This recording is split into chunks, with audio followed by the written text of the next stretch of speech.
नमस्कार मित्रांनो, कसे आहात तुम्ही? मजेत ना? आजच्या व्हिडिओमध्ये तुमच्या सर्वांचं मनापासून स्वागत आहे.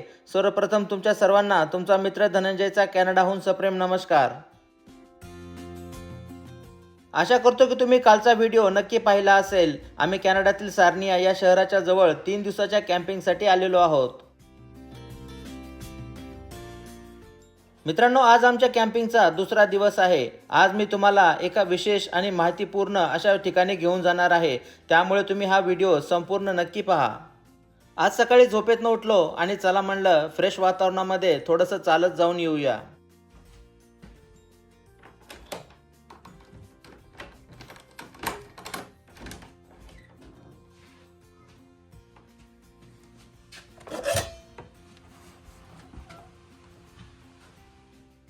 काल दिवसभर पाऊस होता. आजच्या दिवसाची सुरुवात मात्र खरंच खूप छान झाली. सकाळी सकाळी बाहेर येऊन पाहतो तर काय सूर्यप्रकाश पडलेला दिसला.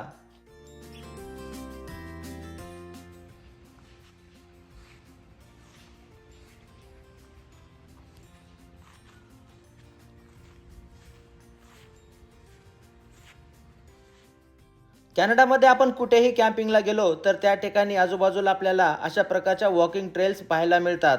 अशा वॉकिंग ट्रेलवरती जेव्हा आपण सकाळी चालत जातो त्यावेळेस आपल्या कानावरती पक्ष्यांचा आवाज पडतो आणि मन खूप शांत आणि प्रसन्न होतं. सर्वजण झोपलेले आहेत. चला म्हणलं थोडासा वॉक करून येऊया. कॅम्पिंग साईटच्या बाजूला ही एक वॉकिंग ट्रेल आहे आणि खूप छान आहे.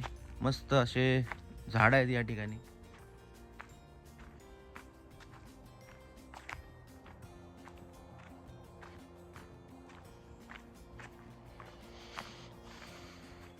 सकाळी सकाळी जर अशा प्रकारची स्वच्छ हवा आपल्या शरीरामध्ये जात असेल आणि अशा प्रकारे जर आपल्या दिवसाची सुरुवात होत असेल तर त्यापेक्षा महत्त्वाची गोष्ट काहीच नाही. Good morning. मग झोप आली की नाही? छान छान झोप आली. आलो वॉक करून एक छोटासा. पण ब्रश ते करून आले. बाकीचे उठले? उठजेपर्यंत चहा करून ठेवते. ओके. बाकीचे उठले का नाही? लेकरं अजून झोपलेत. बर. धनुष, रियांश झोपलेत अजून.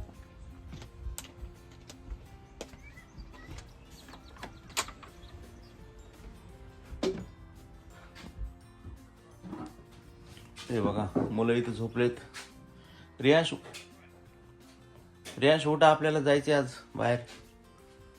धनुष हॅलो.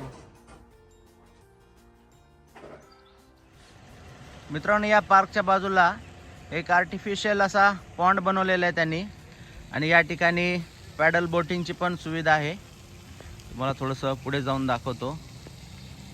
चला म्हणलं या एरियामध्ये थोडंसं फिरून पाहूया आजूबाजूला काय आहे ते. तर एकदम छान असा हा आर्टिफिशियल पॉन्ड बनवलेला आहे इथे त्यांनी आणि या ठिकाणी असे काही पॅडल बोट्स ठेवलेले आहेत. हे पहा इकडे आणि तिकडे समोर वॉटर फाउंटेन पण आहे.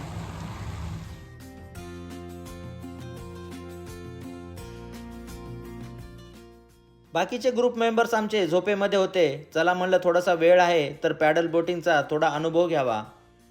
तर छान छोटासा एरिया आहे परंतु फॅमिलीसाठी मस्त ॲक्टिव्हिटी आहे ही.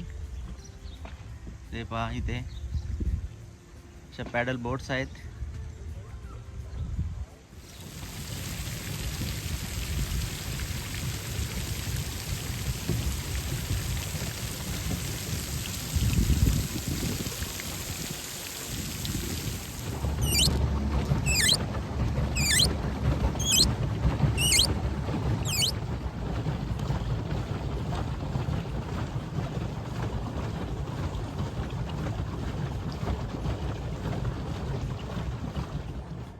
या शांत सुंदर आणि निसर्गरम्य वातावरणामध्ये मी थोडा वेळ पॅडल बोटिंग केली आणि त्यानंतर मी कॅबिन्सकडे परत आलो.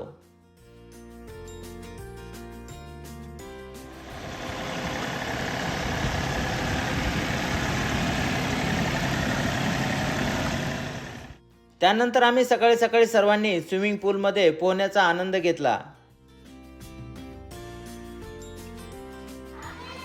ओके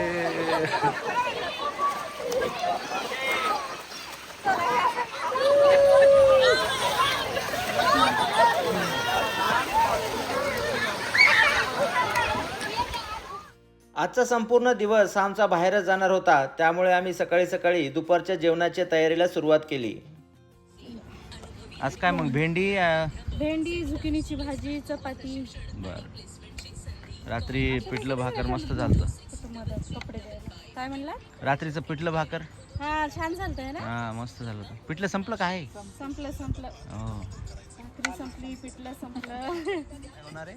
आज संध्याकाळी पावभाजी होणार आहे. वा. आणि ते मॅरिनेटचं ते पण काय ते केलं? हा बार्बिक्यू आणि पावभाजी. बरं छान. गॅस चालू ठेवून घे. तेरा बंद.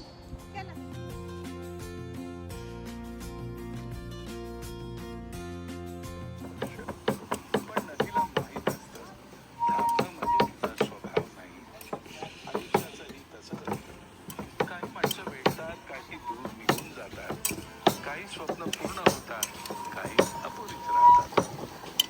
टाकू का पाणी आता? काहीतरी देऊन जाते. जास्त पातळ नको, राईस नाहीये. आपल्याकडून थोडंसं सांगा. रियांश तुला नको हे थोडी तुला थोडं एक घास नको सई तुला त्याचं नाव काय ह्याच्या अथर्व आहे बस बस नाव कुठे गेलं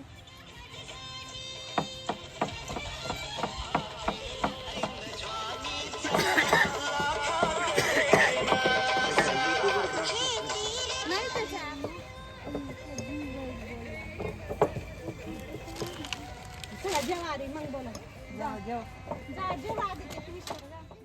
त्यानंतर आम्ही प्रवासाला सुरुवात केली. मित्रांनो, या व्हिडिओमध्ये तुम्हाला मी 1850 मध्ये कॅनडामध्ये ज्या ठिकाणी पेट्रोलचा शोध लागला आणि त्या ठिकाणावरनं जमिनीमधनं पेट्रोल कसं काढलं जायचं, कुठल्या प्रकारची पद्धत वापरली जायची याविषयी काही महत्त्वपूर्ण माहिती देणार आहे. आणि त्याचबरोबर तुम्हाला ते ठिकाण पण या व्हिडिओमध्ये पाहायला मिळेल.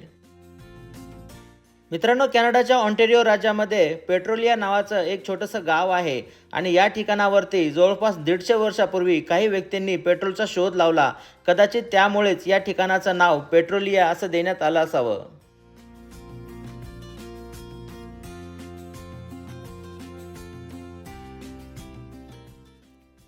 मित्रांनो, हा व्हिडिओ खूप माहितीपूर्ण होणार आहे. कदाचित या प्रकारचा व्हिडिओ तुम्ही अगोदर कधी पाहिला नसेल. आपण पुस्तकामधनं बऱ्याच वेगवेगळ्या प्रकारचं ज्ञान घेतो, परंतु कालांतरानंतर आपण त्या गोष्टी विसरून जातो. परंतु जर आपण एखादी गोष्ट साक्षात अनुभवली आणि समोरासमोर ती जर पाहिली तर त्यामधनं आपल्याला बरीच काही माहिती मिळते आणि ती माहिती आपल्याला आयुष्यभर लक्षात राहते. चला तर मित्रांनो, मग तुम्ही पण आमच्या सोबत राहा आणि जमिनीमधनं कशा प्रकारे ऑइल काढलं जातं ते आपण सर्वजण मिळून पाहूया.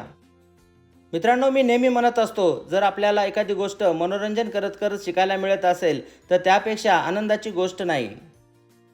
मित्रांनो, एक गोष्ट तुम्हाला आवर्जून सांगावीशी वाटते. आमच्या ग्रुपमध्ये सर्वात महत्त्वाची व्यक्ती म्हणजे माझे मित्र Rajesh खटिले.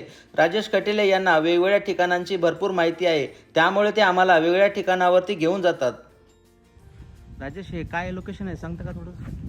पेट्रोलिया discovery Canada historic oil field. Okay. 1860 ला बिल्ड झालेलं आहे. आणि वर्ल्डची एकच अशी साईट आहे की सगळ्यात जुनी. आपल्याला आता ते व्हिडिओ टूर देणार, गाइडेड टूर भेटेल आपल्याला. ओके, चला पाहूया मग. या ठिकाणी आलेल्या सर्व पर्यटकांना गाइडेड टूर दिला जातो. या ठिकाणी एक गाईड असतो. तो गाईड आपल्याला या ठिकाणावरची सर्व माहिती देतो. We sell 200 barrels of oil a month to Imperial Oil in Sarnia. Wow. And so 4 of these wells are hooked up to the jerker line system. Okay. And then we have 16 wells on site. Currently, we're only pumping 7 of those. Okay. 4 of them being on the jerker line system. 3 are on.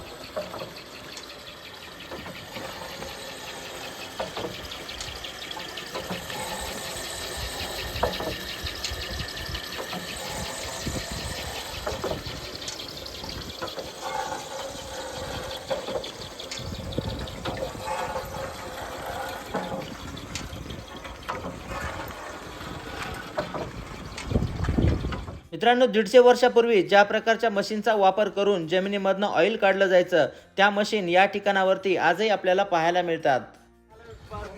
200 barrels per month एवढं oil या ठिकाणावरनं काढलं जातं. मित्रांनो, किती लांब trend आहे. आणि ही अतिशय हिस्टॉरिक अशी साईट आहे. खूप जुन्या पद्धतीने जमिनीमधनं ऑइल काढण्याची पद्धत आहे या ठिकाणी. हे बघा इथे वेगवेगळ्या मशिनरी चालू आहेत आणि त्यामधनं सारखं पेट्रोल बाहेर काढलं जातं.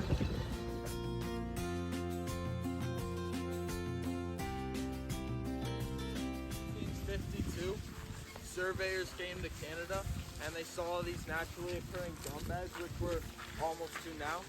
It's just when the oil rises up and mixes with your level of topsoil. So you got a real gummy, tarry texture on the top.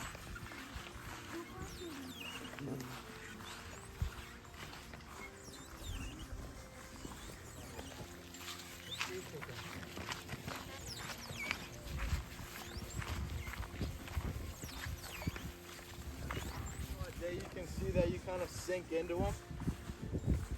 So, indigenous people of Canada, they'd use the gum beds to line the inside of their canoes to keep the water out. And if they ever got a cut or a gash on them, they use it to patch it up and not bleed out. So, in 1852, there was two brothers by the name of the Tripp brothers. Their big business was shoveling off this gum bed into the cauldron, and they get asphalt. So their business was making and paving asphalt roads.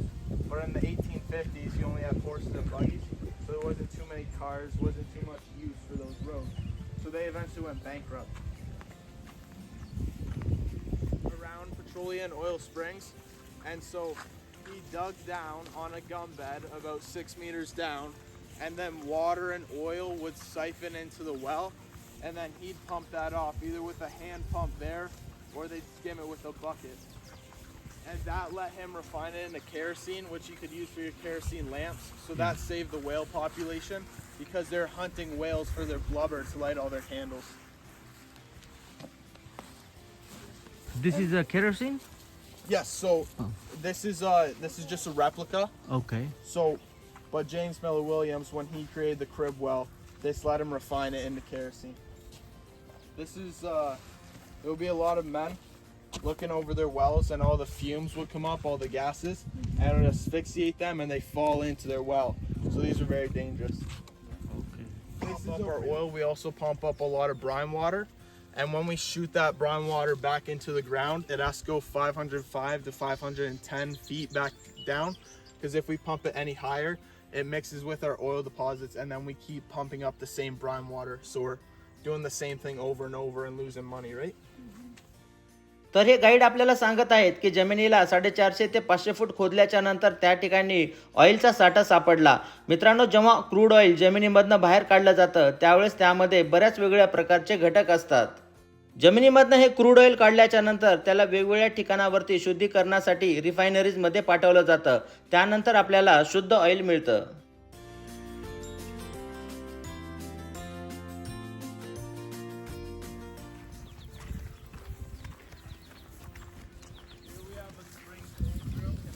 Pressure, and then this is called a treadle. You step up and down to pump or to drill your well, and that is called a 3-pole derrick. That will be on top of this as well. There's a pulley machine at the top of it, so you could use your team of horses, pull up your drill, maintenance it, or add length to your chain so you can go deeper into your well. And so in 1861, John Shaw, he was a very poor man. He built a spring pole drill on his land, and he pumped for 18 hours a day for 6 months. He pumped a lot longer than anyone else because he only had this land to work. So he got way deeper than anyone else, and he hit the first gusher. So oil sprayed 64 meters in the air for 2 weeks straight. And we have a creek around here called Black Creek. It gets that name because all that oil flowed into that creek, and it looked black. Yep. And so eventually they made something called a hemp packer, which we have in the Fitzgerald rig. It's basically this big mop that you put in your well to let all the gases out, but none of the oil. So that got rid of the problem of gushers.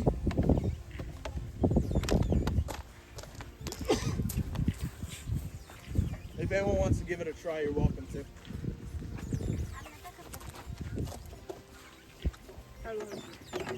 जोरात असते. दोघं केलं ना.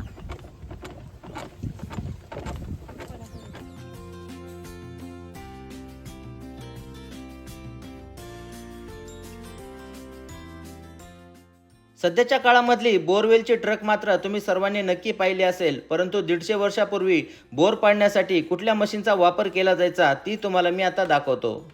So they're fracking the bedrock. And then these are also on skids. You'd attach your team of horses to the front, pull it to wherever you're going to drill your next well, because there's no point having this big thing here when you're pumping.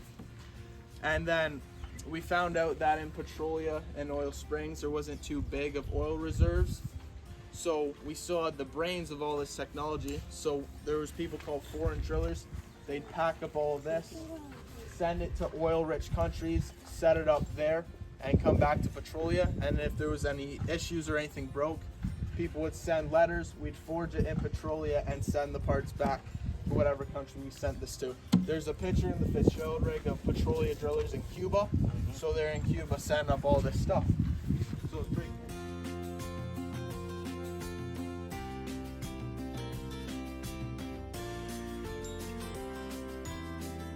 Rod. And then we use this. This is a very large one. It would only be about 2 to 3 inches in circumference instead of 5. And this is what you use to pull up all your pipe. Drill machine आपण बोरचे machine बघितले असेल ना त्याच्यात तसं. And then this is what they'd use in Pittsburgh. So it's more efficient at crushing up all the rock and dirt, but it costs a lot more money and takes a lot more time to maintain. But all of these would rotate, so it crushes up your rock very fast. So these here are your balers. They would be enclosed. You put it down your well. They spin and pull up all the dirt. Say if any dirt was falling into your well. Rotate. जमिनीला borewell पाडण्यासाठी वेगवेगळ्या प्रकारचे tools वापरले जायचे, ते सर्व tools आपल्याला या ठिकाणावरती पाहायला मिळतात.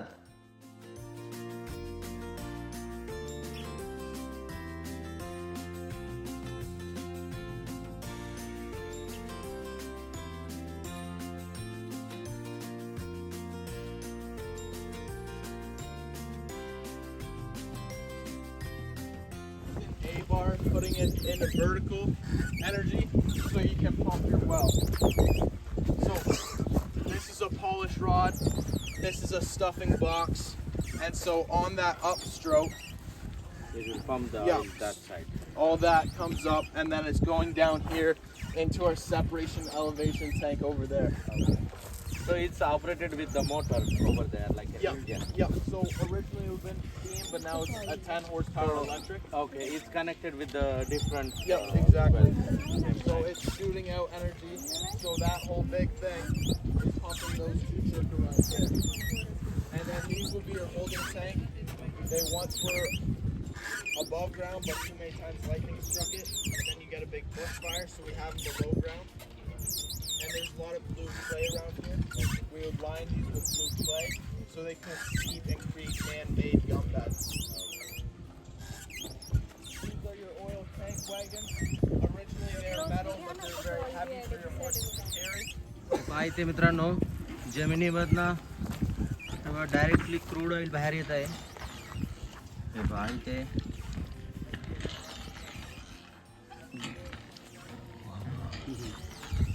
स्मेल सुद्धा येतोय. हा स्मेल येतो, एकदम स्ट्रॉंग स्मेल आहे या ठिकाणी. भरायचं का कारमध्ये मग? त्याला रिफाईन करायला लागेल ना. हा, रिफाईन करून प्रोसेस ते करून. सरीनाला सांगितलं ना त्याने, हा हा सरीनाला रिफाईन करायला पाठवतात कंपनी आहे.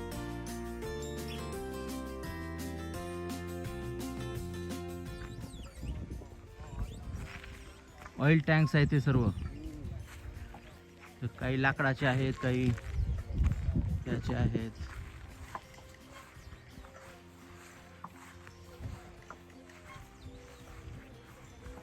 ऑइल घेऊन जाण्यासाठी याचा वापर केला जायचा. Separation साठी. Oil and water. Okay, one more time please. Yep, yeah, no problem. सही अलीकडे. So your oil separation tank, we have 4 pumps running currently. They're pumping about 98% brine water, 2% oil into our elevation separation tank. So all the oil sits on top, the brine water is below, and then there's a pipe that flows the brine water into that tank, and then once again into our collection pond. and then this pipe skims off the top layer of oil once and then twice, so we get pure crude oil in our holding tank. And then this looks very clear, but if you put your hand down, you can still see there's trace amounts of oil in there. And then I'll take you guys to the holding tank. जमिनीमधनं crude oil जेव्हा बाहेर काढलं जातं त्यामध्ये पाण्याचं प्रमाण मात्र खूप जास्त असतं आणि ऑइलचं प्रमाण हे खूप कमी असतं. अशा वेळेस काय केलं जातं, एका मोठ्या टँकमध्ये हे सर्व पाणी साठवलं जातं. त्यानंतर काय होतं, ऑइलचं जे लेअर आहे तो पाण्यावरती तरंगतो आणि पाणी खाली राहतं. अशा प्रकारे ऑइल हे पाण्यापासून ॲटोमॅटिकली सेपरेट होतं आणि त्यानंतर मग वरचा लेअर आपण काढून घेऊ शकतो.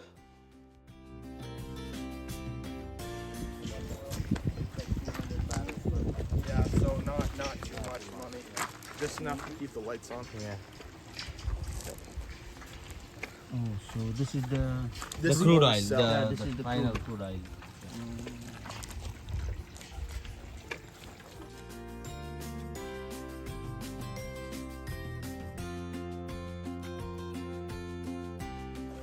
This here's a field wheel. It's getting your energy from your Fitzgerald rig, and it's rotating. So our Fitzgerald rig used to have 2 bull wheels, and at that point in time it could power 360 wells. But now it only has 1 bull wheel, so its cap is 155 wells. And so it would power 2 jerker lines that went to a field wheel. That would power all your wells. But then you'd have 2 more jerker lines to another field wheel, so it would spider web out. So the most we've ever had on this site was 120 wells, but now we're only down to 4. And so if you can see there, that's the update of the jerker line. It's a rod. So you move from wood to rod because you wouldn't want to keep dealing with the wood rotting and replacing it.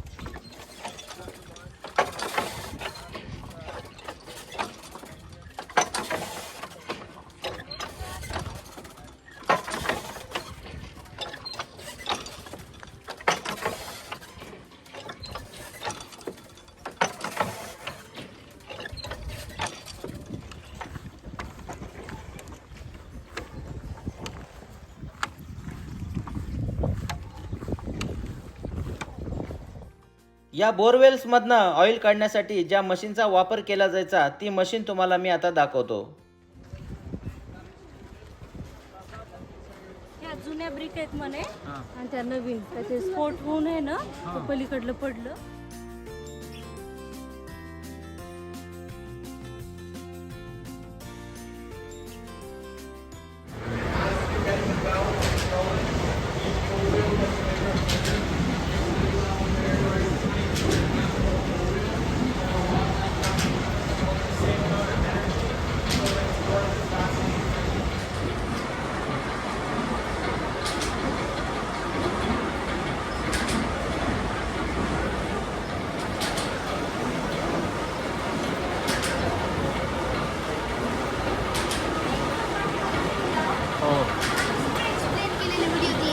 अरे यार,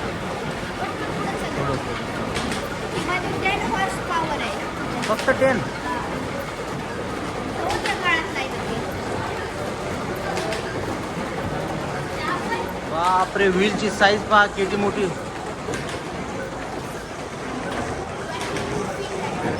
ते 22 feet. बापरे, वा वा वा वा.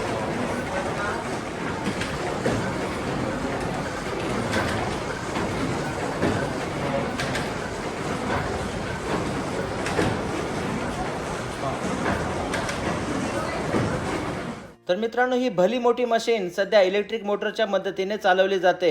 परंतु काही वर्षापूर्वी जेव्हा मोटरचा शोध लागलेला नव्हता त्यावेळेस ही मशीन चालवण्यासाठी घोड्यांचा वापर केला जायचा. या मशीनमध्ये जवळपास 22 फूट रुंदीचं एक भलं मोठं चाक आहे. ते चाक पाहिल्याच्या नंतर आम्हा सर्वांना खरंच खूप आश्चर्य वाटलं. व्हीलची साईज पाहिली का? त्या काळामध्ये कसं शोध लावला असं किती मेहनतीचं काम.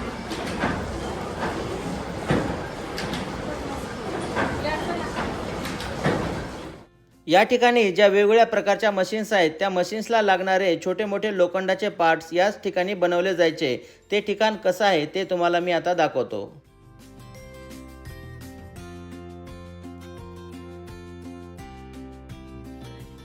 rods and horseshoes for your horses. And so now when we fire up the forge, we use this to crank air. But back in the day, they would use a bellows. You pull down on this, shoot air. If anyone wants to try that, you're welcome to. धनुष जा Yeah, sure. धनुष try कर.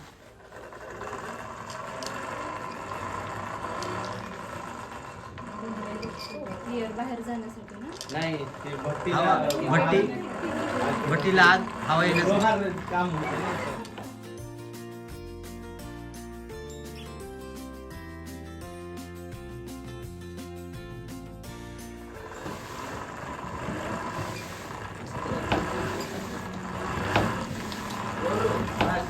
जिमला जायची काही गरज नाही बाबा. नको इकडे उडतंय बघ, हे इथून उडतंय. ते आता नवीन आहे टेक्नॉलॉजी. नाही उलट झालं.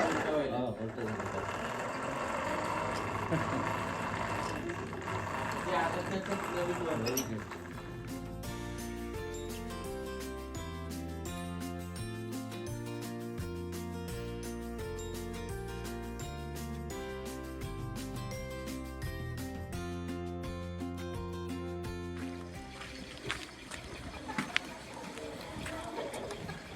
We got a bunch of old tools in here, old lawnmowers, just your typical hardware store. Okay.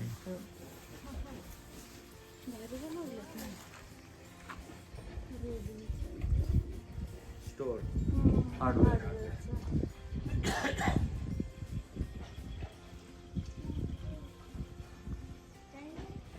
Like because of that, the name of the town became Petonia. Yep, same with oil springs and oil.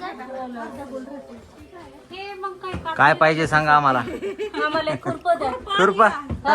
ते देताय का?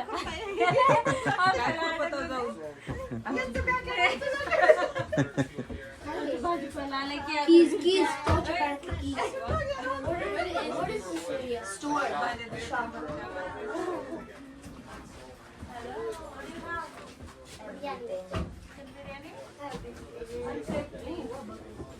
काय? तुला नाही नाही आधी कुठून देणार आहे बरं. तराजू आहे. हो हो हे पण आहे. We're waiting to. No, it's like for the wait, like. हो बॅलन्स कसं Oh, look, the grass cutter. Grass cutter. हे माप आहे आपलं. Grass cutter. तर मित्रांनो या ठिकाणी त्या काळातले जे ओनर होते त्यांचे काही ॲनिमल्स ते या ठिकाणी ठेवायचे. त्यांचे काही बकरी असेल किंवा दुसरे काही घोडे असतील तर हे त्यांना ठेवण्याची जागा आहे. हे पाहिजे खूप जुनी सायकल पण आहे. तर हा एक प्रकारचा गुरांचा गोठा आहे. तरी ते असं बघा हां शिपचा तशी ती व्यवस्था केलेली आहे त्यांच्यासाठी प्राण्यांना.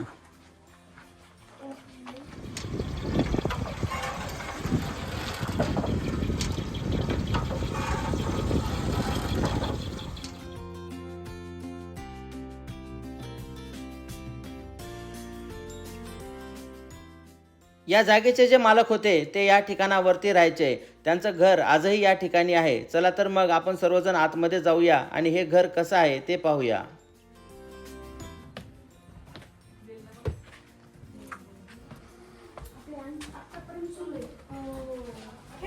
पहिलेच बसून घ्यायचंय. हे microwave.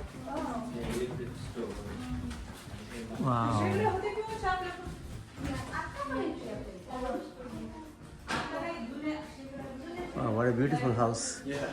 So this sat on Plank Road. Okay. Very nice.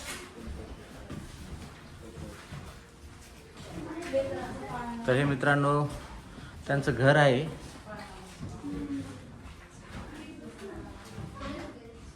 तेव्हा इथे बेड आहे. 3-4 बेडरूम आहेत या घरामध्ये. छान घर आहे. त्यावेळेसचे जे ओनर होते ते या ठिकाणी राहायचे. हे पहा इकडे पण एक मोठी बेडरूम आहे. रूफ पहा कसा आहे. फर्निचर, हे बघा वुडन स्टोव आहेत थंडीच्या दिवसामध्ये घराला गरम करण्यासाठी. छान घर आहे, एकदम मस्त.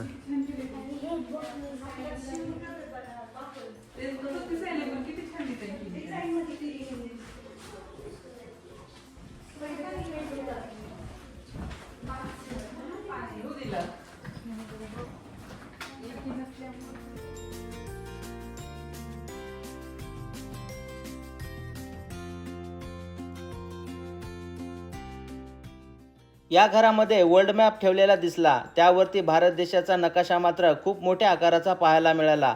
कदाचित हा काही वर्षापूर्वी बनवण्यात आलेला असेल. Thank you so much for your time. Thank you. Thank you so much. Have a good day. You too. See you guys. Bye bye.